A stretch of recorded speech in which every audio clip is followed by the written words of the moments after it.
ഇസ്രായേലിൻ്റെ വിശുദ്ധ ഗ്രന്ഥാധിഷ്ഠിത വീക്ഷണവും അതിൻ്റെ ചരിത്ര രാഷ്ട്രീയ തല ചിന്തകളും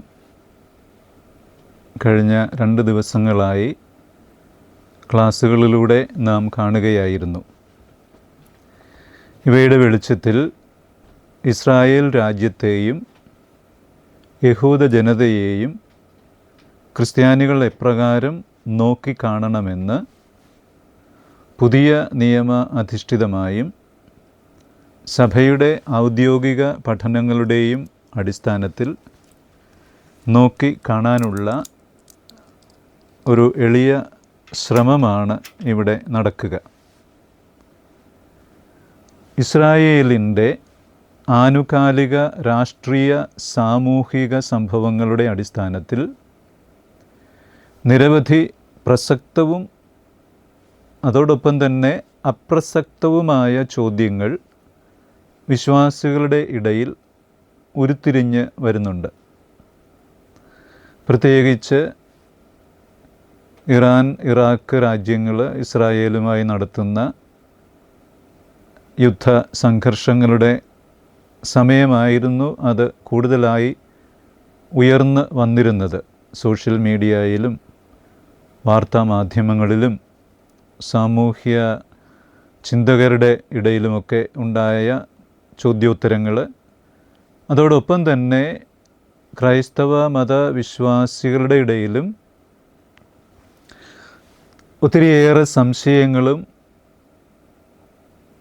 സംവാദങ്ങളും ഉണ്ടായിട്ടുള്ള ഒരു കാര്യവുമായിരുന്നു. എന്തുകൊണ്ടാണ് ഇസ്രായേൽ എന്നും അസമാധാനത്തിൻ്റെയും സംഘർഷത്തിൻ്റെയും നാടാകുന്നത്? പണ്ടുകാലം മുതൽ ഇന്നുവരെ നിരന്തരമായി തുടർന്നു കൊണ്ടിരിക്കുന്ന ഒരു കാര്യമാണിത്. വിശുദ്ധ ഗ്രന്ഥം പ്രസ്താവിക്കുന്ന അവസാന കാലത്തിൻ്റെ ആരംഭമാണോ ഇത് എന്ന് ചോദിക്കുന്ന ആളുകളുമുണ്ട്. കാരണം ഇസ്രായേലാണല്ലോ ദൈവത്തിൻ്റെ രക്ഷാകര പദ്ധതിയുടെ ഭാഗമായി പ്രവർത്തിച്ചതും വിശുദ്ധ ഗ്രന്ഥത്തിൻ്റെ ഉത്ഭവ സ്ഥാനവുമായി നിൽക്കുന്നതും. ഈ ചോദ്യം കൂടുതലായിട്ടും ചോദിക്കുന്നത് ക്രൈസ്തവ സമൂഹങ്ങളിൽപ്പെട്ടതും എന്നാൽ കത്തോലിക്കേതര സമൂഹങ്ങളിൽപ്പെട്ട ആളുകളുമാണ്. വീണ്ടും ക്രിസ്തു സമാധാനത്തിൻ്റെ സന്ദേശവുമായി വന്നു, അത് പ്രചരിപ്പിച്ചു. ആ നാട്ടിൽ എന്തുകൊണ്ടാണ് ഇപ്രകാരം അസമാധാനവും അശാന്തിയും യുദ്ധവും അതിനോടനുബന്ധിച്ചുള്ള ഹൊമിസൈഡ്, മനുഷ്യ കുരുതിയുമൊക്കെ നടക്കുന്നത് എന്ന ചിന്തയും മനുഷ്യ മനസ്സിനെ അലട്ടുന്നുണ്ട്. ഇസ്രായേലിനോട്, യഹൂദരോട് ഇങ്ങനെയുള്ള സന്ദർഭങ്ങളിൽ പുലർത്തേണ്ട മനോഭാവം എന്താണ് എന്നും ഒത്തിരിയേറെ ആളുകളുടെ ഇടയിൽ ചിന്ത ഉണ്ടാകുന്നുണ്ട്. മേൽപ്പറഞ്ഞ ചോദ്യങ്ങളുടെ അടിസ്ഥാനത്തിൽ ക്രൈസ്തവ സമൂഹത്തിൽ നമുക്ക് വിവിധങ്ങളായ ഉത്തരങ്ങളും വ്യത്യസ്തങ്ങളായ കാഴ്ചപ്പാടുകളും കാണാൻ സാധിക്കും. പഴയ നിയമത്തിലെ പ്രവചനങ്ങളും പ്രവാചക വചനങ്ങളും യേശുവിൻ്റെ ജീവിതവും ഇഴചേർന്ന് കിടക്കുന്നതായി നമുക്ക് കാണാൻ സാധിക്കും. അതിനാൽ ഇസ്രായേലിന് വെളിപ്പെടുത്തപ്പെട്ട പ്രവചനങ്ങളുടെ പൂർത്തീകരണമാണ് ഈ കാണുന്നതെല്ലാം എന്ന ഒരു ചിന്ത പൊതുവേയുണ്ട്. എന്ന് പറഞ്ഞാൽ ഇസ്രായേൽ ക്രിസ്തുവിൽ പൂർത്തീകരിക്കപ്പെടുന്നു എന്നാണ് ഒത്തിരിയേറെ ആളുകൾ ചിന്തിക്കുന്നത്. ക്രിസ്തു മതം, ക്രൈസ്തവ ജീവിതം തുടങ്ങിയത് ഇസ്രായേലിലാണ്. അതുകൊണ്ട് ഇസ്രായേൽ ക്രിസ്തുവിൽ പൂർത്തീകരിക്കപ്പെടുന്ന ഒരു സംഭവമാണെന്നും ഇപ്പോൾ കാണുന്നതും കേൾക്കുന്നതുമൊക്കെ അവർ ക്രിസ്തുവിലേക്ക് വരാത്തത് കൊണ്ടാണ് എന്നും ചിന്തിക്കുന്ന സമൂഹങ്ങളും ഇല്ലാതില്ല. ചിലരുടെ അഭിപ്രായത്തിൽ സഭയെ ആത്മീയ ഇസ്രായേലായി കാണണം എന്ന് പറയുന്നുണ്ട്.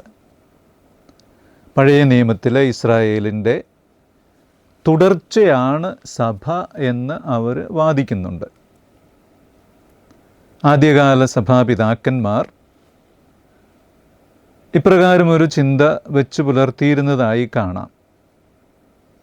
രക്തസാക്ഷിയായ വിശുദ്ധ ജസ്റ്റിൻ, വിശുദ്ധ ഇരണേവൂസ്, ഒറിജിൻ, വിശുദ്ധ അഗസ്തീനോസ് തുടങ്ങിയ പിതാക്കന്മാർ ഇപ്രകാരം കാണാൻ ശ്രമിച്ചു തരുന്നതായും അവരുടെ വിശകലനങ്ങളിലും വ്യാഖ്യാനങ്ങളിലും ഇപ്രകാരം ഒരു ചിന്ത പുലർത്തിയിരുന്നതായും നമുക്ക് കാണാൻ കഴിയും.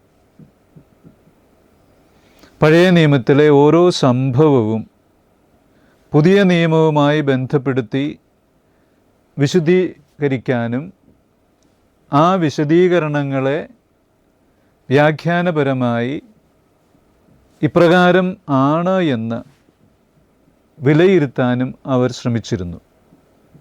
മറ്റു വാക്കുകളിൽ പറഞ്ഞാൽ ഒരു തരത്തിലുള്ള പഴയ നിയമ പുതിയ നിയമ അലഗോറിക്കൽ ഇൻ്റർപ്രിട്ടേഷൻ എന്ന് വേണമെങ്കിൽ ഇതിനെ പറയാം. AD 400 ആയപ്പോഴേക്കും സഭയുടെ മുൻ പതിപ്പാണ് ഇസ്രായേൽ എന്ന് പറയാൻ തുടങ്ങി. ഒരു ടൈപ്പ് അല്ലെങ്കിൽ പ്രോട്ടോടൈപ്പ് എന്ന് വേണമെങ്കിൽ പറയാം. അങ്ങനെ എവിടെല്ലാം ഇസ്രായേൽ എന്ന് പറഞ്ഞിട്ടുണ്ടോ അവിടെല്ലാം സഭ എന്ന വാക്ക് ഉപയോഗിച്ചുകൊണ്ട് വ്യാഖ്യാനിക്കാനുള്ള പരിശ്രമവും നടന്നിരുന്നു. ഇത് AD 150 കൂടി തുടങ്ങി ഏതാണ്ട് 400-450 വരെയൊക്കെ നിലനിന്നിരുന്ന ഒരു കാര്യമാണ്. അപ്പം അതുകൊണ്ടാണ് പഴയ നിയമത്തിൻ്റെ അല്ലെങ്കിൽ പഴയ നിയമത്തിലെ ഇസ്രായേലിൻ്റെ തുടർച്ചയാണ് സഭ. ഇസ്രായേൽ എന്ന രാജ്യം ദൈവത്താൽ തിരഞ്ഞെടുക്കപ്പെട്ടതും ആ തിരഞ്ഞെടുക്കപ്പെട്ട രാജ്യത്തിൻ്റെ തുടർച്ചയായി കടന്നു വന്നതുമാണ് സഭ എന്നും പറഞ്ഞിരുന്നു.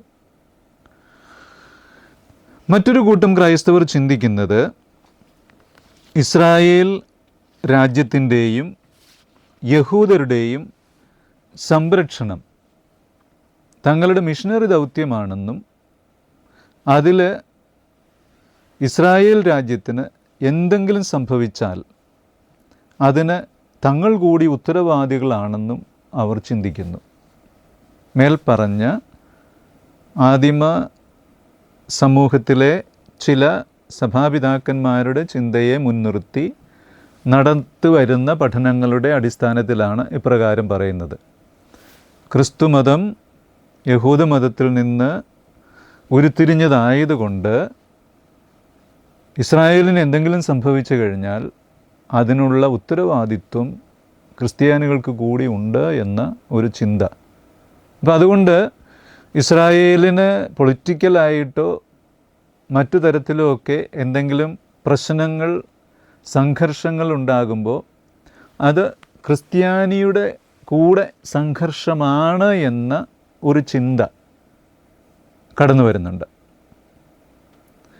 വീണ്ടും വിശുദ്ധ നാട് എന്നറിയപ്പെടുന്ന ഇസ്രായേൽ യേശുവിൻ്റെ ജനന മരണ ജീവിത സംഭവങ്ങളും അവിടുത്തെ ഉത്ഥാനവും അരങ്ങേറിയ അല്ലെങ്കിൽ നടന്ന സ്ഥലമായതിനാൽ ആ സ്ഥലങ്ങളെ ചരിത്രപരമായി സംരക്ഷിക്കേണ്ട ചുമതല ക്രിസ്ത്യാനിക്ക് ഉണ്ട് എന്ന്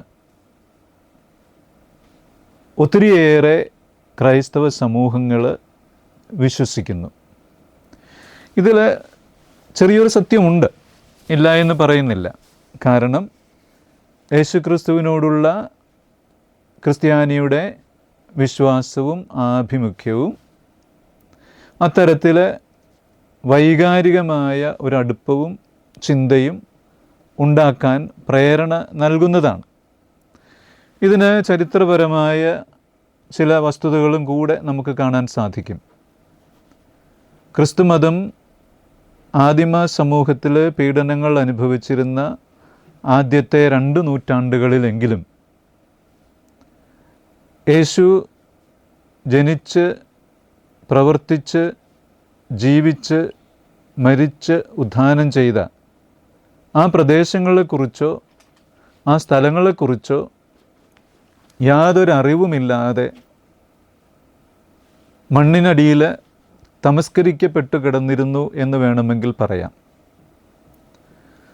ക്രൈസ്തവ സമൂഹത്തിന് മതപീഡനങ്ങളിൽ നിന്ന് സ്വാതന്ത്ര്യം ലഭിച്ചതോടുകൂടിയാണ് എഡിക്റ്റ് ഓഫ് മിലാൻ ഉണ്ടായതിനു ശേഷമാണ് ക്രൈസ്തവർക്ക് സ്വതന്ത്രമായി പ്രവർത്തിക്കാനും വിശ്വാസം പ്രഘോഷിക്കാനും അതോടൊപ്പം തന്നെ യേശുവിൻ്റെ ജീവിതവുമായി ബന്ധപ്പെട്ട സ്ഥലങ്ങളെ അന്വേഷിക്കാനും കണ്ടെത്താനും അവ സംരക്ഷിക്കാനുമൊക്കെയുള്ള സാധ്യതകൾ തെളിഞ്ഞു വന്നത്. അതുകൊണ്ടാണ് വിശുദ്ധ ഹെലേന, കോൺസ്റ്റൻറ്റൈൻ രാജാവിൻ്റെ അമ്മ, വിശുദ്ധനാട് ഇസ്രായേൽ സന്ദർശിച്ചുവെന്നും അക്കാലത്ത് അവർക്ക് പാരമ്പര്യമായി അറിവുണ്ടായിരുന്ന ആളുകൾ പറഞ്ഞു കേട്ട സ്ഥലങ്ങളിലെല്ലാം, യേശുവുമായി ബന്ധപ്പെട്ട പ്രധാന സ്ഥലങ്ങളിലെല്ലാം അവർ സ്മാരകങ്ങൾ, മോണുമെൻറ്റ്സ് സ്ഥാപിച്ചു എന്നും പറയുന്നുണ്ട്. അപ്പം അതുകൊണ്ട് ഇത് വളരെ ആവശ്യമായ ഒന്നാണെന്നും ഇസ്രായേൽ യേശു നടന്ന് സംസാരിച്ച് പ്രവർത്തിച്ച സ്ഥലങ്ങളൊക്കെ സംരക്ഷിക്കപ്പെടേണ്ടതാണെന്നും ചിന്തിക്കുന്നുണ്ട്. 1948 മെയ് 14 ആധുനിക ഇസ്രായേൽ സ്ഥാപിക്കപ്പെട്ടു.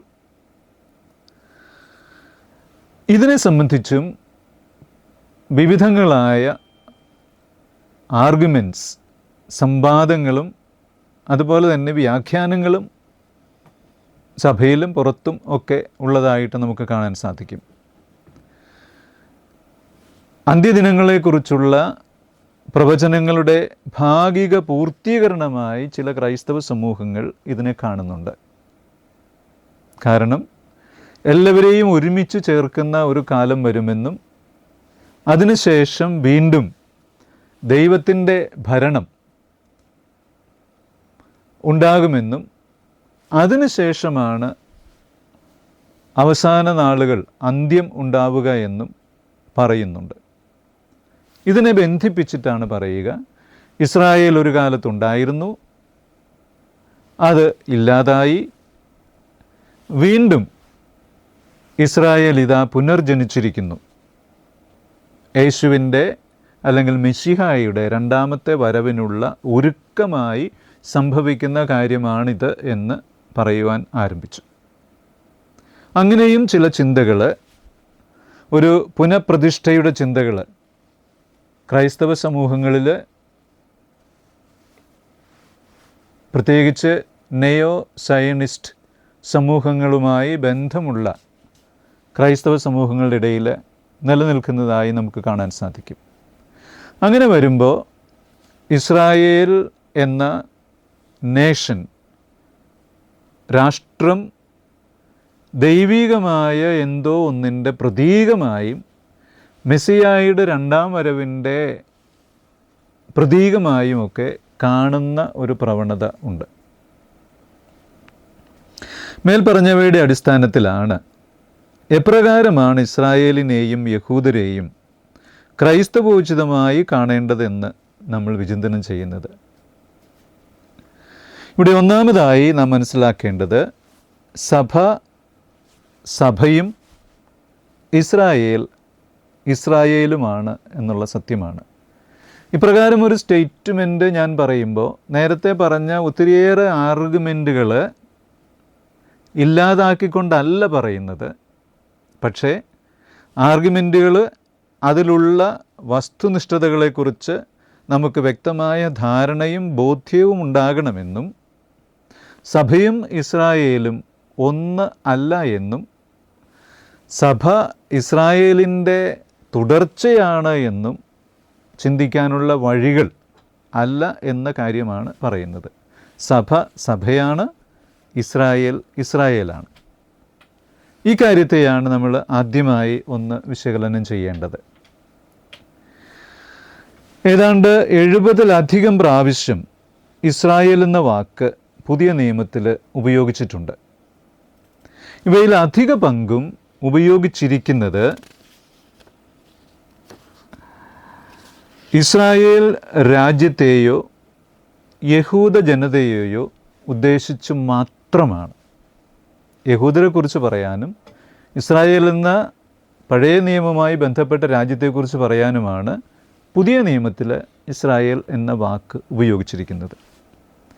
ഇസ്രായേലിനെ ഒരിക്കൽ പോലും സഭയുടെ പര്യായമായോ സഭയെ അല്ലെങ്കിൽ പുതിയ കമ്മ്യൂണിറ്റിയെ, യേശുവിൽ വിശ്വാസമർപ്പിച്ച് വളർന്നു വന്ന കമ്മ്യൂണിറ്റിയെ ഇസ്രായേലുമായി ബന്ധിപ്പിച്ച് പറഞ്ഞിരിക്കുന്നതോ ആയ കാര്യങ്ങൾ വളരെ കുറച്ച് മാത്രമേ ഉള്ളൂ.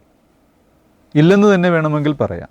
അതുകൊണ്ട് ഇസ്രായേലിനെ സഭയുടെ പര്യായമായി ഒരിക്കലും കാണുന്നില്ല.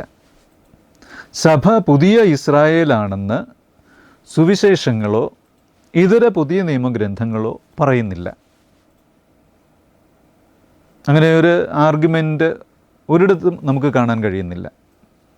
ഇസ്രായേൽ എന്ന വാക്ക് സഭയുമായി പുതിയ നിയമം ബന്ധപ്പെടുത്തിയിരുന്നില്ല എന്നാണ് അതിൻ്റെ അർത്ഥം. ഇസ്രായേൽ സഭയ്ക്ക് പകരമുള്ളതോ സഭ ഇസ്രായേലിന് പകരമുള്ളതോ അല്ല. കൊറിന്ത്യർക്ക് എഴുതിയ 1-ാം ലേഖനത്തിലെ 10-ാം അധ്യായത്തിലെ 11-ാം വാക്യം ഇതിനോട് സമാനമായ ചിന്തയാണ് നമുക്ക് തരിക. ഇസ്രായേലിന് സംഭവിച്ച ദോഷങ്ങളൊന്നും സഭയ്ക്ക് സംഭവിക്കരുത് എന്ന് പറയുകയും വ്യാഖ്യാനിക്കുകയും ചെയ്യുന്ന സ്വഭാവം പലർക്കുമുണ്ട്. അത് ശരിയല്ല. അതുപോലെ ദൈവം ഇസ്രായേലിനോട് ചെയ്ത വാഗ്ദാനം ഇപ്പോൾ സഭയോടാണ് ചെയ്യുന്നത് എന്ന പഠനവും ശരിയല്ല. കാരണം ദൈവം വിശ്വസ്തനായ ദൈവമാണ്. അതിനാൽ ഇസ്രായേലിനെ ദൈവം നശിപ്പിക്കില്ല. അതിനെ നശിപ്പിച്ചിട്ട് പുതിയ ഒന്നിനെ സൃഷ്ടിക്കുകയല്ല ദൈവം ചെയ്യുന്നത്. റോമാക്കാർക്ക് എഴുതിയ ലേഖനം 3-ാം അധ്യായം 1 മുതൽ 4 വരെയുള്ള വാക്യങ്ങൾ വായിച്ചു കഴിയുമ്പോൾ നമുക്ക് ഇക്കാര്യം വളരെ വ്യക്തമാണ്. പൗലോസ്ലീഹ ഇക്കാര്യം കൃത്യമായി പറയുന്നുണ്ട്. കാരണം സഭയും ഇസ്രായേലും അതിൻ്റെ ദൈവം പഴയതിനെ നശിപ്പിച്ചിട്ട് പുതിയതിനെ സൃഷ്ടിച്ചതല്ല. ഇസ്രായേലിന് ഇസ്രായേലിൻ്റേതായ വ്യക്തിത്വമുണ്ട്, സഭയ്ക്ക് സഭയുടേതായ വ്യക്തിത്വവും പ്രവർത്തന ശൈലിയുമുണ്ട്. അപ്പോൾ ഇതുകൊണ്ട് ദൈവത്തിൻ്റെ അരുളപ്പാടുകൾ ഭരമേൽപ്പിച്ചത് യഹൂദരെയാണ് എന്ന് പൗലോസ്ലീഹ വളരെ കൃത്യമായിട്ട് പറയുന്നുണ്ട്. എന്ന് പറഞ്ഞാൽ യഹൂദരെ തള്ളിക്കളയുകയല്ല, യഹൂദ മതത്തെ വേണ്ടാന്ന് വയ്ക്കുകയല്ല ക്രൈസ്തവ സമൂഹം ചെയ്യുന്നത്. ഇത് രണ്ടും 2 തലത്തിൽ നിൽക്കുന്നു എന്ന കാര്യമാണ് സൂചിപ്പിക്കുന്നത്. ഇവിടെ മറ്റൊരു ചോദ്യവും ഉന്നയിക്കപ്പെടുന്നുണ്ട്. പുതിയ നിയമപ്രകാരം ആരാണ് ഒരു യഥാർത്ഥത്തിലുള്ള യഹൂദൻ? ഈ കാര്യം വിശുദ്ധ പൗലോസ്ലീഹ തൻ്റെ പല ആർഗ്യുമെൻറ്റുകളിലും പറയുന്നുണ്ട്. ഒരു യഥാർത്ഥ യഹൂദൻ എന്ന് പറയുന്നത് ആരാണ്? പുതിയ നിയമപ്രകാരമാണ്. പഴയ നിയമപ്രകാരം യഥാർത്ഥ യഹൂദൻ മോശയുടെ നിയമങ്ങൾ അനുസരിച്ച് ജീവിക്കുന്നവനാണ്. അവൻ തോറ തൻ്റെ ജീവിതവുമായി ബന്ധപ്പെടുത്തുന്നവനാണ്. ജെറൂസലം അവൻ്റെ പ്രാർത്ഥനയുടെയും ആരാധനയുടെയും കേന്ദ്രസ്ഥലമായി കാണുന്നവനാണ്. എന്നാൽ പുതിയ നിയമത്തിൽ യഹൂദനെക്കുറിച്ചുള്ള വ്യാഖ്യാനം അല്ലെങ്കിൽ ഡെഫിനിഷൻ പൗലോസ്ലീഹ സൂചിപ്പിക്കുന്നുണ്ട്. യൂദയായിൽ നിന്ന് അല്ലെങ്കിൽ യൂദായിൽ നിന്നാണ് യഹൂദൻ എന്ന വാക്ക് ഹീബ്രുവിൽ ഉണ്ടാകുന്നത്. യൂദ, അവിടെയാണ്, അതിൽ നിന്നാണ് യൂദാ വംശം അല്ലെങ്കിൽ യൂദാ ഗോത്രം. ഹീബ്രുവിലെ മോശയുടെ നിയമങ്ങൾ അനുസരിക്കുന്നവനാണ് യഹൂദൻ, നേരത്തെ ഞാൻ സൂചിപ്പിച്ചു. എന്നാൽ പുതിയ നിയമത്തിൽ, പ്രത്യേകിച്ച് റോമാക്കാർക്ക് എഴുതിയ ലേഖനം 2-ാം അധ്യായം 28-29 വാക്യങ്ങളിൽ പറയുന്നുണ്ട്, ബാഹ്യമായി യഹൂദനായിരിക്കുന്നവനല്ല യഹൂദൻ. പുതിയ നിയമത്തിൻ്റെ വ്യാഖ്യാനമാണ്. ബാഹ്യമായി യഹൂദനായിരിക്കുന്നവനല്ല യഹൂദൻ. യഥാർത്ഥ പരിച്ഛേദനം ബാഹ്യമോ ശാരീരികമോ അല്ല. ആന്തരികമായി യഹൂദനായിരിക്കുന്നവനാണ് യഥാർത്ഥ യഹൂദൻ. ഹൃദയത്തിൽ നടക്കുന്ന പരിച്ഛേദനമാണ് യഥാർത്ഥ പരിച്ഛേദനം. ഇതാണ് റോമാക്കാർക്ക് എഴുതിയ ലേഖനത്തിൽ 2-ാം അധ്യായം 28-29 വാക്യങ്ങളിൽ പറയുന്നത്. അപ്പോൾ ഇവിടെ ആരാണൊരു യഹൂദൻ അല്ലെങ്കിൽ യഹൂദ ബന്ധം ക്രൈസ്തവന് ഉണ്ടോ എന്ന് ചോദിച്ചു കഴിഞ്ഞാൽ പുതിയ നിയമം പറയും അത് ആന്തരിക പരിച്ഛേദനം നടത്തപ്പെട്ടവനാണ്. ആന്തരികമായി നേരത്തെയുള്ള നിയമങ്ങളുടെ, മോശയുടെ നിയമങ്ങളുടെ അന്തസത്ത മനസ്സിലാക്കി യേശു ക്രിസ്തുവിനെ അനുധാവനം ചെയ്യുന്നവനാണ് യഥാർത്ഥത്തിലുള്ള ഒരു യഹൂദൻ എന്ന് പറയും, യഥാർത്ഥ യഹൂദൻ. അപ്പം അതുകൊണ്ട് യേശുവിനെ മെസ്സിയ ആണെന്ന് തിരിച്ചറിഞ്ഞ് ആന്തരിക നവീകരണത്തിൽ ജീവിക്കുന്നവനാണ് ശരിയായ യഹൂദൻ. അപ്പോൾ യഹൂദരിൽ തന്നെ 2 തരം യഹൂദരെ പുതിയ നിയമം, പ്രത്യേകിച്ച് പൗലോസ്ലീഹ കൊണ്ടുവരികയാണ്. ആത്മീയ ജൂതൻ ക്രിസ്ത്യാനിയാണെന്ന് പറയാൻ കഴിയില്ല. ആത്മീയ ജൂതൻ ക്രിസ്ത്യാനിയാണെന്ന് പറയാൻ കഴിയില്ല. യഹൂദൻ എന്നും യഹൂദനാണ്. അപ്രകാരമല്ലാത്തവരെക്കുറിച്ച് വെളിപാട് 2-ാം അധ്യായം 9-ാം വാക്യവും 3-ാം അധ്യായം 9-ാം വാക്യവും പറയുന്നുണ്ട്. യഹൂദനെന്ന് പറയുകയും സാത്താൻ്റെ സിനഗോഗുകളിൽ വ്യാപരിക്കുകയും ചെയ്യുന്നവർ. യഥാർത്ഥമായ യഹൂദൻ അല്ലെങ്കിൽ യഥാർത്ഥ യഹൂദൻ മെസ്സിയായെ അംഗീകരിക്കുന്ന മാനസിക വ്യാപാരങ്ങൾ നവീകരണം വരുത്തി ജീവിക്കുന്നവനാണ്. അപ്പോൾ ഇതാണ് പുതിയ നിയമത്തിൻ്റെ യഹൂദനെക്കുറിച്ചുള്ള കോൺസെപ്റ്റ്. ആന്തരിക പരിവർത്തനം വരുത്തി യേശുവിനെ മെസ്സിയായി അംഗീകരിച്ച് ജീവിക്കുന്നവൻ എന്ന് പറഞ്ഞാൽ മറ്റൊരു ആർഗ്യുമെൻ്റ് കൂടെ ഇതിനകത്ത് വരാം. ഒരു യഹൂദനെ സംബന്ധിച്ചിടത്തോളം അവൻ യേശുവിനെ മെസ്സിയായി അംഗീകരിച്ചാൽ സാംസ്കാരികമായി തൻ്റെ യഹൂദത്വം കളയണമോ വേണ്ടയോ? യഹൂദനല്ലാത്ത ഒരാൾ ക്രിസ്ത്യാനിയായി തീർന്നാൽ യഹൂദമതത്തിൻ്റെ ആചാരാനുഷ്ഠാനങ്ങൾ എല്ലാം അനുവർത്തിക്കണമോ? ഈ ചോദ്യം ഇപ്പോഴത്തെ ചോദ്യം തന്നെയല്ല. ഇത് ആദിമസഭയിൽ അപ്പസ്തോലന്മാർ ജീവിച്ചിരുന്നപ്പോൾ തന്നെ ഉണ്ടായിരുന്നതാണ്. അപ്പസ്തോല പ്രവർത്തനങ്ങൾ 15-ാം അധ്യായത്തിൽ പൗലോസ്ലീഹായും പത്രോസും യാക്കോബും കൂട്ടരും ഒരുമിച്ചിരുന്ന് ചിന്തിച്ച കാര്യമാണിത്. ഇവിടെ നാം മനസ്സിലാക്കേണ്ടത് യഹൂദൻ യഹൂദനാണ്, ക്രിസ്ത്യാനി ക്രിസ്ത്യാനിയുമാണ്. ഒരു യഹൂദന് ഒരു യഥാർത്ഥ യഹൂദനാകാൻ കഴിയും, ദൈവത്തിൻ്റെ നിശ്ചയപ്രകാരമുള്ള യഹൂദനാകാൻ കഴിയും. മെസ്സിയായെ അംഗീകരിക്കുന്ന ഒരു യഹൂദൻ, ആന്തരികമായ പരിവർത്തനം വന്ന ഒരു യഹൂദൻ, അവന് യഹൂദ സംസ്കാരം തുടരാമോ എന്ന ചോദ്യത്തിന് തുടരാം, അതുകൊണ്ട് കുഴപ്പമില്ല എന്ന് പറയുന്ന ഒരു ശൈലി കൂടിയുണ്ട്. അതൊരു സത്യവുമാണ്. സാംസ്കാരികമായി യഹൂദനും വിശ്വാസപരമായി യഥാർത്ഥ യഹൂദനും ആകാനുള്ള അവസ്ഥ. മറ്റൊരു ചോദ്യം നേരത്തെയുള്ള നമ്മുടെ ആ വിശദീകരണങ്ങളോട് ബന്ധപ്പെട്ട് വരുന്നതാണ്. സഭ ഇസ്രായേലിൻ്റെ പിന്തുടർച്ചയാണോ? നമ്മൾ നേരത്തെ സൂചിപ്പിക്കുകയുണ്ടായി. സഭ ഇസ്രായേലിൻ്റെ പിന്തുടർച്ച അല്ല. സഭാപിതാക്കന്മാർ അല്ലഗോറിക്കൽ ഇൻ്റർപ്രിട്ടേഷൻ അങ്ങനെ നടത്തിയിരുന്നു. പഴയ നിയമവും പുതിയ നിയമവും തമ്മിൽ എവിടെയെല്ലാം ഇസ്രായേൽ എന്ന വാക്ക് വരുന്നുണ്ടോ അവിടെയൊക്കെ സഭ എന്ന വാക്ക് വെച്ച് ചിന്തിച്ചിരുന്ന ഒരു സമയമുണ്ടായിരുന്നു. പക്ഷേ യഥാർത്ഥത്തിൽ അത് അല്ലഗോറിക്കൽ ഇൻ്റർപ്രിട്ടേഷൻ മാത്രമാണ്. അതൊരു പകരത്തിന് പകരം ഉള്ളത് അല്ല. റോമാക്കാർക്ക് എഴുതിയ ലേഖനം 9-ാം അധ്യായം 6 മുതൽ 9 വരെയുള്ള വാക്കുകൾ ഇവിടെ ശ്രദ്ധേയമാണ്. ഇസ്രായേൽ വംശജരെല്ലാം ഇസ്രായേൽ മക്കളല്ല, വാഗ്ദാനപ്രകാരം ജനിച്ചവരാണ് യഥാർത്ഥ മക്കൾ. അങ്ങനെ ഒരു വാചകമുണ്ട്.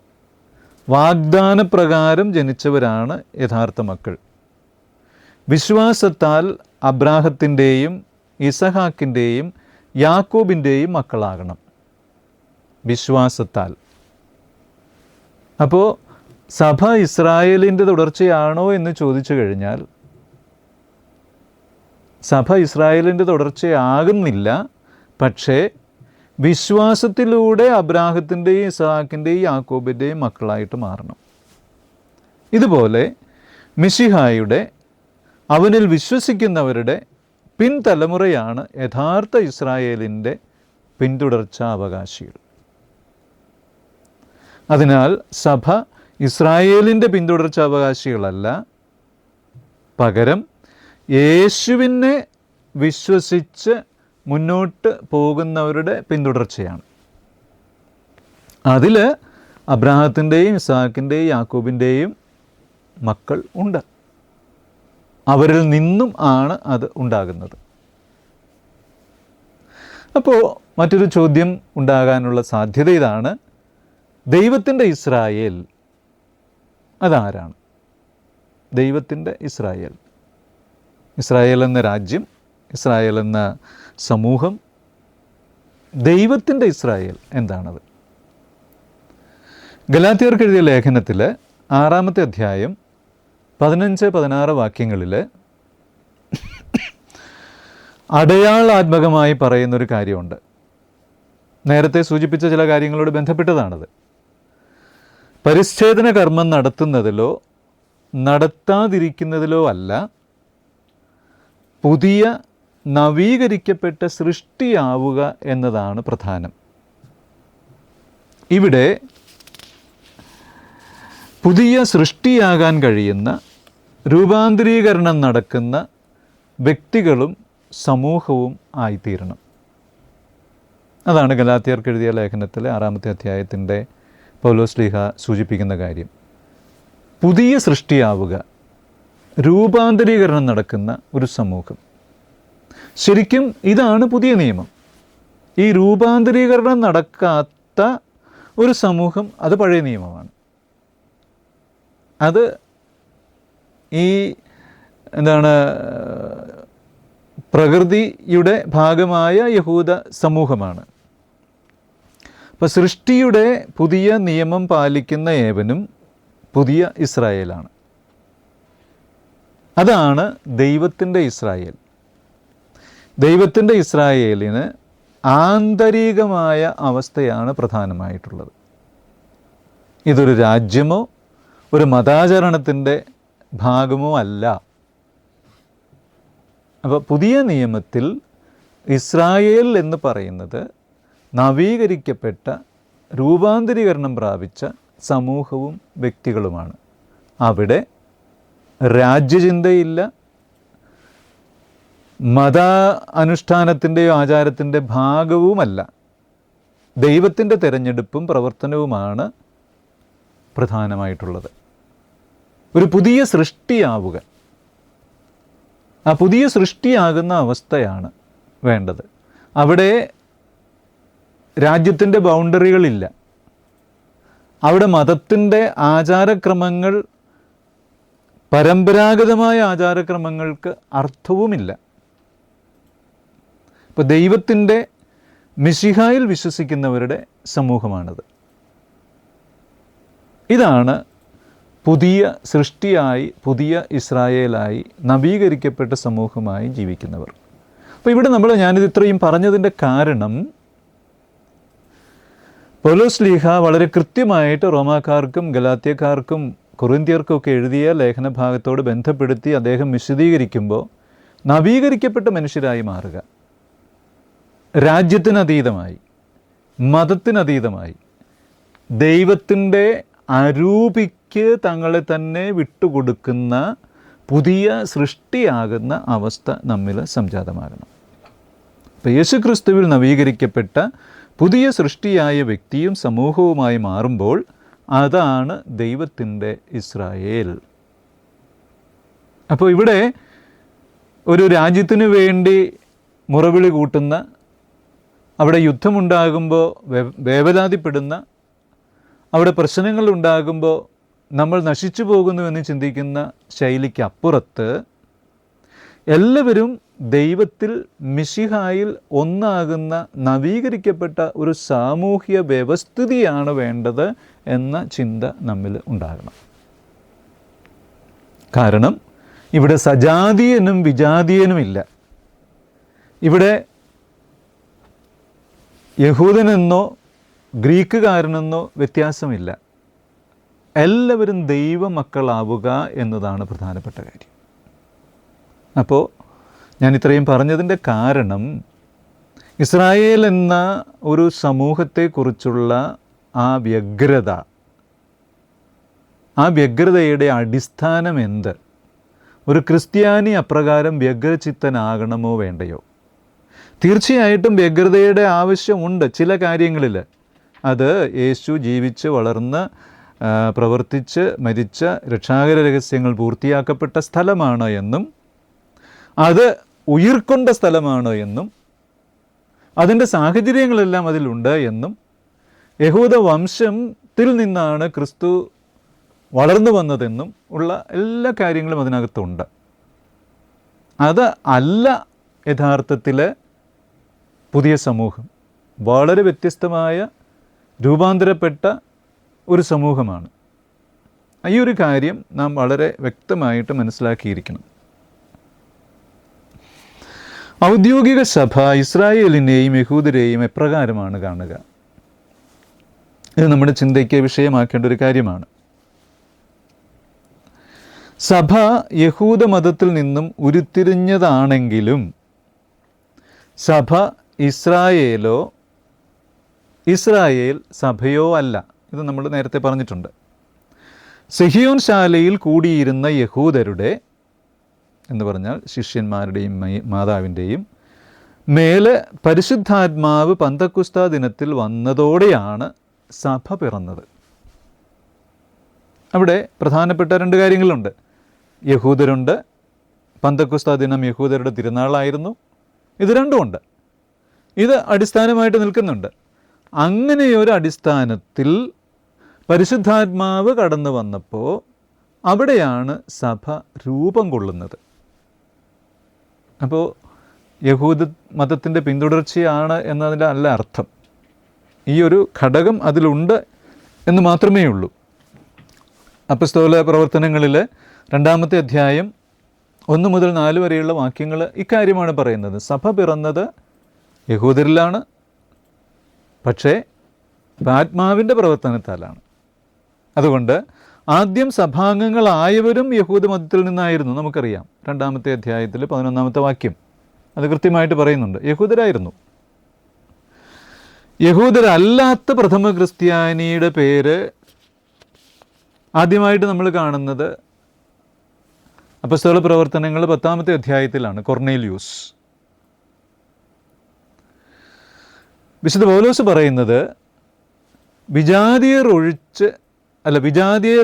ഒട്ടിച്ചു ചേർക്കപ്പെട്ട ആളുകളാണെന്നാണ്. റോമാക്കാർക്ക് എഴുതിയ ലേഖനം 11-ാം അധ്യായത്തിൽ 17 മുതൽ 24 വരെയുള്ള വാക്യങ്ങളിൽ പൗലോസ് ശ്ലീഹ അത് പറയുന്നുണ്ട്. യഹൂദർക്ക് നൽകിയ വാഗ്ദാനത്തിൻ്റെയും അവരിൽ നിന്ന് ലഭിച്ച ആത്മീയ പൈതൃകവും എല്ലാ ക്രൈസ്തവ സമൂഹത്തിലുമുണ്ട് എന്ന് ഇത് വ്യക്തമാക്കുന്നു. യഹൂദർക്ക് ലഭിച്ച ആത്മീയ പൈതൃകം, അവർക്ക് നൽകിയ വാഗ്ദാനം, ഇതെല്ലാം ക്രൈസ്തവ സമൂഹത്തിലും ഉണ്ട്. എന്നാൽ ഇസ്രായേൽ എന്നാൽ മാനസാന്തരപ്പെടാത്ത യഹൂദനും അവരെയാണ് ഓൾഡ് ബ്രദേഴ്സ് എന്ന് പറയുന്നത്, പഴയ സഹോദരന്മാർ. മാനസാന്തരപ്പെട്ട മിശിഹായി അംഗീകരിക്കുന്ന സഭ അത് യങ്ങർ ബ്രദേഴ്സ് എന്നും അറിയപ്പെടുന്നു. അപ്പോൾ യങ്ങർ ബ്രദേഴ്സും എൽഡർ ബ്രദേഴ്സും കൂടിച്ചേർന്ന ഒരു സമൂഹം, അതോടൊപ്പം തന്നെ യഹൂദരല്ലാത്ത ആളുകളും കൂടിച്ചേർന്ന ഒരു സമൂഹം. അവിടെ ആത്മാവിൻ്റെ പ്രവർത്തനത്താൽ രൂപപ്പെടുന്ന പുതിയൊരു സമൂഹമുണ്ട്. ഇതിൽ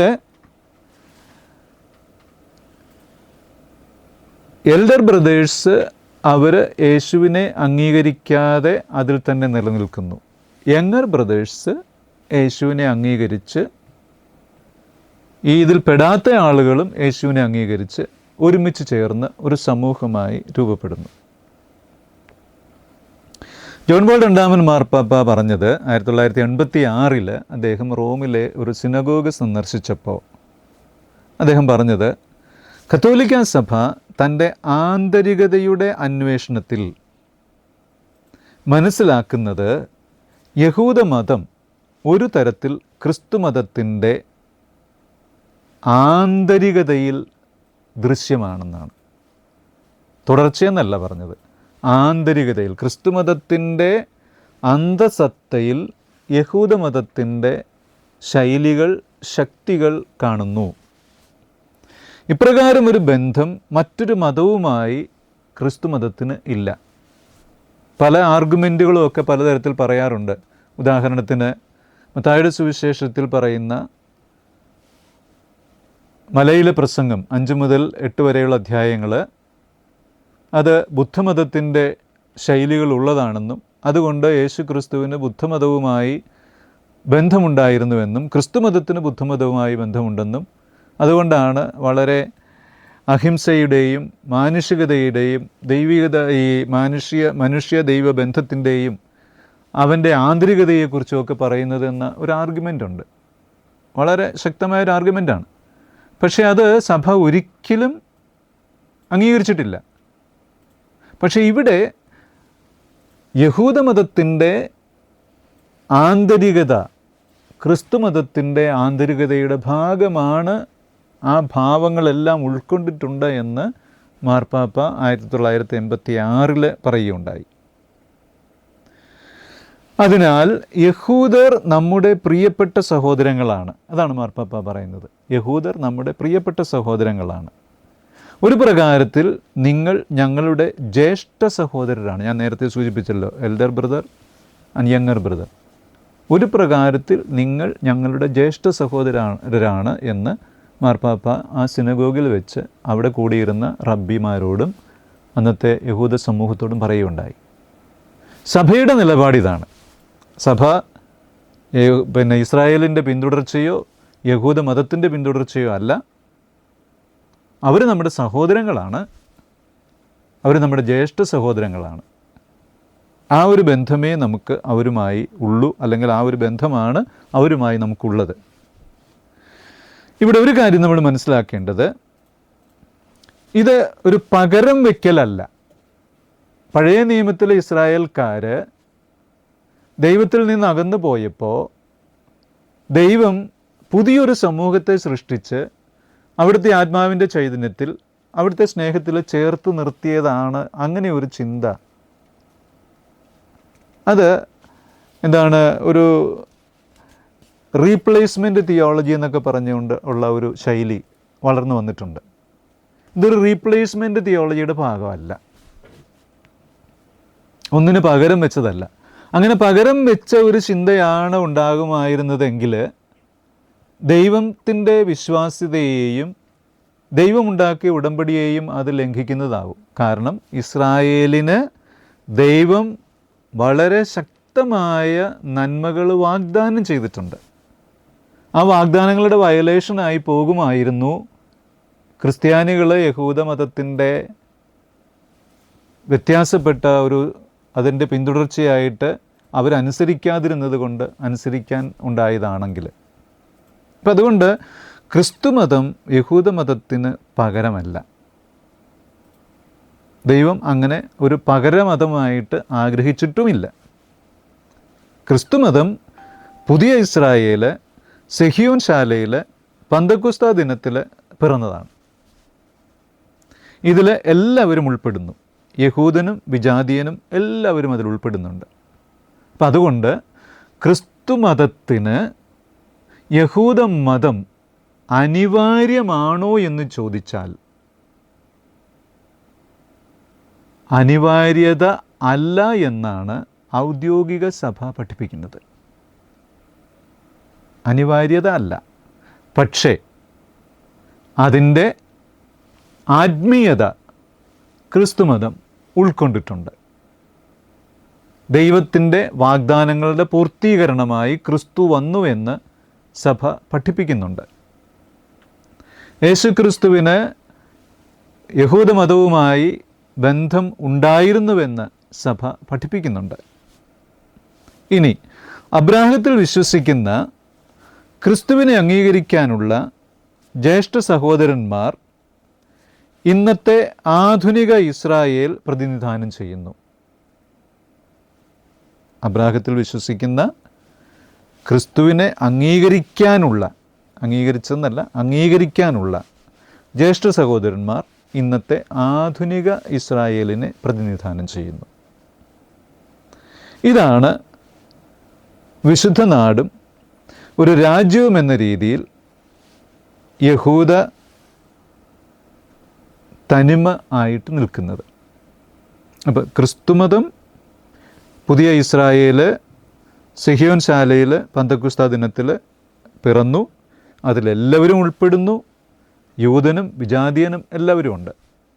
വിശ്വസിച്ച് മാനസാന്തരപ്പെട്ട, വിശ്വസിച്ച് മെസ്സിയായി അംഗീകരിച്ച എല്ലാവരും. അബ്രാഹത്തിൽ വിശ്വസിക്കുന്നതും ക്രിസ്തുവിൽ വിശ്വസിക്കാനും അല്ലെങ്കിൽ അംഗീകരിക്കാനുമുള്ള ഒരു സമൂഹം ഇന്നത്തെ ഇസ്രായേൽ, ആധുനിക ഇസ്രായേൽ സമൂഹമായിട്ട് തന്നെ ഉണ്ട്. അത് യഹൂദ തനിമയാണ്. ഇവിടെ പഴയ നിയമത്തിൽ കാണുന്ന ചില ഇളയ സഹോദര തെരഞ്ഞെടുപ്പുകൾ നമ്മൾ പ്രത്യേകം മനസ്സിലാക്കേണ്ടതാണ്. കായേന് പകരം, കായേൻ മൂത്ത സഹോദരനായിരുന്നു, കായേന് പകരം ആബേലിനെ തിരഞ്ഞെടുക്കുന്നു. ഇസ്മയേലിന് പകരം ഇസഹാക്കിനെ തിരഞ്ഞെടുക്കുന്നു, അവനെ സംരക്ഷിക്കുന്നു. ഏസാവിന് പകരം യാക്കോബ്, സാവൂളിൻ്റെ രാജവംശത്തിന് പകരം ദാവീദിൻ്റെ രാജവംശത്തെ തിരഞ്ഞെടുക്കുന്നു. ഇത് ദൈവത്തിൻ്റെ പദ്ധതിയാണ്. ഈ പദ്ധതിയിലാണ് എല്ലാം സംഭവിക്കുന്നത്. ഇതേപോലെ തന്നെയാണ് ദൈവത്താൽ തിരഞ്ഞെടുക്കപ്പെട്ട മെസ്സിയ ഭൂമിയിലേക്ക് വന്നപ്പോൾ മെസ്സിയായെ വിശ്വസിക്കേണ്ട ചിലർ വിശ്വസിക്കാതെ പോവുകയും വിശ്വസിച്ച കുറേ പേർ അതിന് അവകാശികളാവുകയും മെസ്സിയായുടെ സംരക്ഷണത്തിലും വാഗ്ദാനത്തിലും പങ്കുചേരുകയും ചെയ്യുന്നു. യഹൂദന് രക്ഷാകര ചരിത്രത്തിലുള്ള സ്ഥാനം ക്രിസ്തുമതം അംഗീകരിക്കുന്നുണ്ട്. എങ്കിലും അവർ മിശിഹായെ, ക്രിസ്തുവിനെ അംഗീകരിച്ചിട്ടില്ല. യഹൂദന് രക്ഷാകര ചരിത്രത്തിലുള്ള സ്ഥാനം ക്രിസ്തുമതം അംഗീകരിക്കുന്നുണ്ട്. എങ്കിലും യഹൂദർ മിശിഹായെ, ക്രിസ്തുവിനെ അംഗീകരിക്കുന്നില്ല. യോഹന്നാൻ്റെ സുവിശേഷം 4-ാം അധ്യായം 21-ാം വാക്യം ഇവിടെ പ്രസക്തമാണ്. രക്ഷ യഹൂദരിൽ നിന്നാണെങ്കിലും യഥാർത്ഥ ആരാധകർ ദൈവത്തെ ആരാധിക്കുന്നത് ആത്മാവിലും സത്യത്തിലുമാണ്. രക്ഷ യഹൂദർക്ക് വാഗ്ദാനം ചെയ്യപ്പെട്ടതാണ്. പക്ഷേ യഥാർത്ഥ ആരാധകർ ദൈവത്തെ ആരാധിക്കുന്നത് ഈ മലയിലോ ജെറുസലേമിലോ അല്ല, അത് ആത്മാവിലും സത്യത്തിലുമാണ്. അപ്പോൾ ആത്മാവിലും സത്യത്തിലും ദൈവത്തെ ആരാധിക്കുന്ന ഒരു സമൂഹം അതാണ്. അപ്പം അതുകൊണ്ട് സ്വാഭാവികമായി തായ് വഴി അല്ല അത്. ക്രിസ്തുമതം യഹൂദമതത്തിൻ്റെ സ്വാഭാവിക തായ് വഴിയിൽ വന്നത് അല്ല. വ്യത്യാസമുണ്ട്. അത് യേശു ക്രിസ്തുവിലുള്ള വിശ്വാസത്തിൽ നിന്നും ഉളവാകുന്ന ആത്മീയ രൂപാന്തരീകരണം പ്രാപിച്ച ഒരു സമൂഹമാണ്. എഫേസ്യർക്ക് എഴുതിയ ലേഖനത്തിൽ 2-ാമത്തെ അധ്യായം 11-12 വാക്യങ്ങളും പത്രോസിൻ്റെ 1-ാം ലേഖനം 2-ാം അധ്യായം 9-10 വാക്യങ്ങളും റോമാക്കാർക്ക് എഴുതിയ ലേഖനം 11-ാം അധ്യായം 17 മുതൽ 24 വരെയുള്ള വാക്യങ്ങളും ഇത് വ്യക്തമാക്കുന്നുണ്ട്. മാത്രമല്ല, ദേവാലയത്തിൻ്റെ തിരശ്ശീല നടുവേ പിളർന്നുവെന്ന് യേശുവിൻ്റെ മരണവിവരണത്തിൽ സുവിശേഷകന്മാർ രേഖപ്പെടുത്തുന്നത് ഇവിടെ പ്രസക്തവുമാണ്. മർക്കോസിൻ്റെ സുവിശേഷം 15-ാം അധ്യായം 37-39 വാക്യങ്ങളും ലൂക്കായുടെ സുവിശേഷം 23-ാം അധ്യായം 44-46 വാക്യങ്ങളും മത്തായിയുടെ സുവിശേഷം 27-ാം അധ്യായം 51-ാം വാക്യവും ഇത് പറയുന്നുണ്ട്. ഈ ദേവാലയത്തിൻ്റെ തിരശ്ശീല നടുവേ കീറിപ്പോയി എന്ന് പറയുന്നതും ദേവാലയത്തിൻ്റെയും വിശുദ്ധ സ്ഥലത്തിൻ്റെയും പ്രധാന പുരോഹിതൻ്റെയും പ്രസക്തി ക്രിസ്തുവിൽ കേന്ദ്രീകരിക്കപ്പെട്ടു എന്നാണ് അതിൻ്റെ അർത്ഥം. അപ്പോൾ അതിനൊരു ബാക്ക്ഗ്രൗണ്ട് ഉണ്ട്. ആ ബാക്ക്ഗ്രൗണ്ട് യഹൂദ മതവും വിശ്വാസവും ഒക്കെയാണ്. പക്ഷേ ആ ബാക്ക്ഗ്രൗണ്ടിൽ നിന്നും യേശു ക്രിസ്തു വന്നപ്പോൾ ആ ബാക്ക്ഗ്രൗണ്ടിന് വ്യത്യാസം വന്നു. ദേവാലയത്തിൻ്റെ തിരശ്ശീല നടുവേ കീറിപ്പോയി, ആ പൗരോഹിത്യവും ഇല്ലാതായി, ആ അൾത്താരയും ആ ബലിയർപ്പണവും ഇല്ലാതായി. അതിന് പകരം യേശു ക്രിസ്തുവെന്ന മെസ്സിയായുടെ ജീവിതവും ബലിയും അർപ്പണവും പ്രസക്തമായി തീർന്നു. അതാണ് ക്രൈസ്തവ ജീവിതത്തിൽ സ്വീകരിച്ചത്. വീണ്ടും കർത്താവിൻ്റെ 2-ാമത്തെ വരവിന് മുമ്പ് യഹൂദന്മാരെല്ലാം മാനസാന്തരത്തിലേക്ക് നയിക്കപ്പെടണമെന്നും അതിനു മുമ്പ് എല്ലാ ക്രിസ്ത്യാനികളും സ്വർഗപ്രവേശം നടത്തിയിരിക്കുമെന്നും പറയുന്ന ആളുകളുണ്ട്. ഇതൊരു പക്ഷേ നമ്മൾ അധികം കേട്ടിട്ടുണ്ടാവില്ല. ക്രിസ്ത്യാനികളൊക്കെ ദൈവത്തിൽ എത്തിച്ചേരുന്നു, തുടർന്ന് യഹൂദരൊക്കെ മാനസാന്തരത്തിലേക്ക് വരുന്നു എന്നൊരു ചിന്ത. ഇത് ഇപ്രകാരമുള്ളൊരു സ്റ്റേറ്റ്മെൻറ്റ് വിശുദ്ധ ഗ്രന്ഥത്തിൽ അടിസ്ഥാനം ഒന്നും ഉള്ളതല്ല. ഇതിന് ക്രിസ്തുവിൻ്റെ സഹനത്തിൽ പങ്കുകാരനാകാൻ വിളിക്കപ്പെട്ടവനാണ് ക്രൈസ്തവൻ എന്നുള്ള ചിന്ത മാത്രമേ ഉള്ളൂ. ക്രിസ്തുവിൻ്റെ സഹനത്തിൽ പങ്കുകാരനാകാൻ, അല്ലാതെ ക്രിസ്ത്യാനികളെല്ലാം ദൈവത്തിൽ എത്തിച്ചേർന്നതിന് ശേഷം യഹൂദനെ ദൈവത്തിലേക്ക് കൊണ്ടുവരാൻ വേണ്ടി എന്നുള്ളൊരു ചിന്ത വിശുദ്ധ ഗ്രന്ഥത്തിലില്ല. എന്ന് പറഞ്ഞാൽ യേശു ക്രിസ്തു ഈ ഭൂമിയിൽ സഹനത്തിൻ്റെ ദാസനായിരുന്നത് പോലെ എല്ലാ ക്രിസ്ത്യാനികളും എല്ലാവരും സഹനത്തിൻ്റെ വഴിയിലൂടെ കടന്നു പോകേണ്ടവരാണ് എന്ന് കൃത്യമായി പറയുന്നുണ്ട്. അപ്പോൾ അതിൻ്റെ എൻഡ് എന്ന് പറയുന്നത് ഒരുമിച്ചുള്ളൊരു എൻഡ് ആയിരിക്കണമെന്നില്ല. യോഹന്നാൻ്റെ സുവിശേഷം 15-ാം അധ്യായം 20-ാം വാക്യവും കൊളോസ്യർക്ക് എഴുതിയ ലേഖനം 1-ാം അധ്യായം 24-ാം വാക്യവും ഈ കാര്യമാണ് സൂചിപ്പിക്കുന്നത്. ക്രിസ്തു തൻ്റെ ദൗത്യം പൂർത്തിയാക്കിയതുപോലെ യോഹന്നാൻ്റെ സുവിശേഷം 17-ാം അധ്യായം 4, 19-ാം അധ്യായം 30 വാക്യങ്ങളിൽ ഓരോ ക്രൈസ്തവനും തൻ്റെ ദൗത്യം പൂർത്തിയാക്കുകയാണ് ആവശ്യം.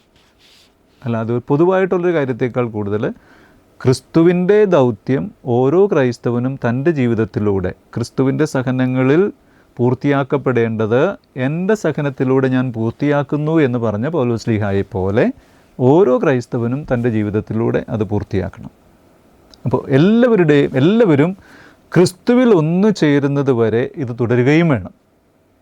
അപ്പോൾ അതുകൊണ്ട് ഇത് ഒരു കൂട്ടരുടേതിന് കഴിഞ്ഞതിന് ശേഷം മറ്റൊരു കൂട്ടർ സ്വർഗത്തിലേക്ക് എത്തപ്പെടുന്നു അല്ലെങ്കിൽ അവരെ കൊണ്ടുപോകുന്നു എന്നുള്ള ആ ആർഗ്യുമെൻറ്റും ശരിയല്ല എന്നാണ് പറയുന്നത്. പഴയ നിയമ പ്രയോജനങ്ങൾ ഇസ്രായേലിന് മാത്രമായിട്ടുള്ളതാണോ? അങ്ങനെ ഒരു ചോദ്യവും വരുന്നുണ്ട്. ആധുനിക ഇസ്രായേലിൻ്റെ സ്ഥാപനം പ്രവചന പൂർത്തീകരണത്തിൻ്റെ ഭാഗമാണോ? ചിതറിക്കപ്പെട്ട 12 ഗോത്രങ്ങളെ ഒരുമിച്ച് കൂട്ടുന്ന പ്രവൃത്തി സാധ്യമാണോ എന്നത് സംശയകരമാണ്. ഈ ചോദ്യത്തിനുള്ള ഉത്തരമാണിത്. കാരണം ഇപ്പോൾ യൂദ, ബെഞ്ചമിൻ ഗോത്രങ്ങളാണ് ഒരുമിച്ച് ചേർന്നിട്ടുള്ളത്. അതിനാൽ ഈ മോഡേൺ ലാൻഡ് ഓഫ് ഇസ്രായേൽ യഥാർത്ഥത്തിൽ ഈ പൂർത്തീകരണമാകുന്നില്ല. ക്രിസ്തുവിൻ്റെ 2-ാമത്തെ വരവിന് മുമ്പുള്ള പൂർത്തീകരണമാകുന്നില്ല 12 ഗോത്രങ്ങൾ ഒരുമിച്ച് ചേർക്കുന്ന ശൈലി എന്ന് പറയാൻ പറ്റില്ല. കാരണം സഭ ഒരു പ്രകാരത്തിൽ 12 ഗോത്രങ്ങളെയും വിജാതിയരെയും ഒരുമിച്ച് ചേർക്കുന്ന ദൈവപദ്ധതിയുടെ ഭാഗമാണ്. ഞാനീ പറഞ്ഞത് ഒരുപക്ഷെ മനസ്സിലാക്കാൻ അല്പം വിഷമമുണ്ടായേക്കാം. പഴയ നിയമ പ്രവചനങ്ങൾ ഇസ്രായേലിന് മാത്രമാണോ, ആധുനിക ഇസ്രായേലിൻ്റെ സ്ഥാപനം പ്രവചനത്തിൻ്റെ പൂർത്തീകരണത്തിൻ്റെ ഭാഗമാണോ എന്നുള്ള ചോദ്യം. ഇത് നേരത്തെ നമ്മൾ സൂചിപ്പിക്കുകയുണ്ടായി. 1948 ഇസ്രായേൽ പുതിയ രാഷ്ട്രമായിട്ട് രൂപീകരിക്കപ്പെട്ടപ്പോൾ അത് അവസാന കാലത്തിൻ്റെ ആരംഭമായി ചിത്രീകരിക്കുന്ന ആളുകളുണ്ട്. അതിനെക്കുറിച്ചാണ് ഇവിടെ വ്യക്തമാക്കുന്നത്. യഥാർത്ഥത്തിൽ ഇപ്പോഴുള്ള ഇസ്രായേൽ 12 ഗോത്രങ്ങളുടെ ഭാഗമായിട്ടല്ല, യൂദായും ബെഞ്ചമിനും മാത്രമേ ഉള്ളൂ, ബാക്കിയൊന്നും അവിടെ ഇല്ല. പക്ഷേ ആദിമസഭ രൂപപ്പെട്ടപ്പോൾ ആ സഭയിലേക്ക് ഉൾച്ചേർന്നവരിൽ 12 ഗോത്രങ്ങളും അതിൽപ്പെട്ടവരും മാത്രമല്ല അതിൽ പെടാത്തവരും എല്ലാവരും ഒരുമിച്ച് ചേർന്ന് ദൈവത്തിൻ്റെ പദ്ധതിയുടെ ഭാഗമാണത്. കാരണം എല്ലാ രാജ്യങ്ങളും കർത്താവിൽ ഒന്നാകുമ്പോൾ എല്ലാ ഗോത്രങ്ങളും അതിന് പുറത്തുള്ളവരും അതിൽ പെടുന്നുണ്ട്. മിഖായിയുടെ പ്രവചനത്തിലെ 2-ാമത്തെ അധ്യായം 12-13 വാക്യങ്ങളിൽ എല്ലാവരും, എല്ലാ ഗോത്രങ്ങളും, ഗോത്രത്തിന് പുറത്തുള്ളവരും കർത്താവിൽ ഒരുമിച്ച് ചേരപ്പെടും. ഈ കർത്താവ് എന്ന് പറയുന്നത് മെസ്സിയായാണ്. മെസ്സിയായിൽ ഒരുമിച്ച് ചേർക്കപ്പെടുന്നവരാണ്. അപ്പം അതുകൊണ്ട് തന്നെ യേശുക്രിസ്തുവാണ് മെസ്സിയ എന്ന് ആരെല്ലാം അംഗീകരിക്കുന്നുവോ അവരാണ് യഥാർത്ഥ ഇസ്രായേലും യഥാർത്ഥ യഹൂദനും.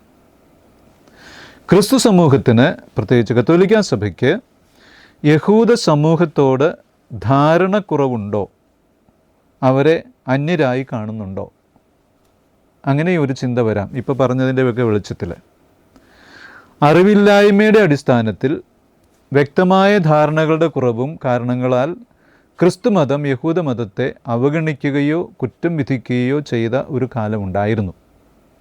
യേശുവിൻ്റെ മരണത്തിന് അവരാണ് കാരണമായതെന്നും അതുകൊണ്ട് അവരോട് വിരോധമായി പെരുമാറണം എന്നുമൊക്കെ ചിന്തിച്ചിരുന്നൊരു സമൂഹവും കാലവും ഒക്കെ ഉണ്ടായിരുന്നു. പക്ഷേ അതൊക്കെ ആധുനികമായ വിചിന്തനങ്ങളിലൂടെയും ദൈവശാസ്ത്ര പഠനങ്ങളിലൂടെയും